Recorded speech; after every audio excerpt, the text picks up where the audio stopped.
Tinjau pelatnas biliar Menpora Dito Aryo Tejo ingatkan atlet fokus jaga fisik dan mental jelang SEA Games Kamboja. PB Popsi menyiapkan nama atlet putra yang turun di 7 nomor pertandingan dengan target medali emas.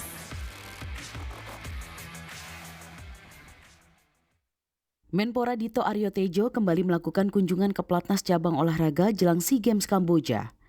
Kali ini Menpora meninjau persiapan 6 atlet biliar nasional di kawasan Jakarta Barat.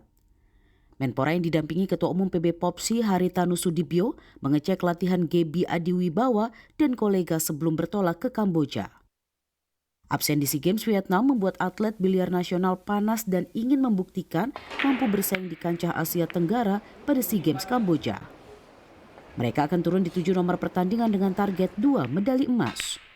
Tadinya kan nggak dikirim 6, jadi dikirim 6. Jadi harus semangat dan membawa nama baik merah putih. Dan yang paling penting seperti kata Pak Hari, biliar itu tidak hanya fisik tapi lebih banyak di permainan mental dan hati.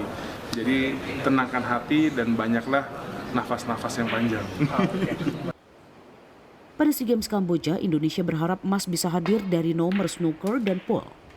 Tentu tidak akan mudah, sebab Malaysia, Thailand, dan Singapura masih berpotensi menjadi ancaman bagi kontingen merah putih. Tim Liputan Kompas TV.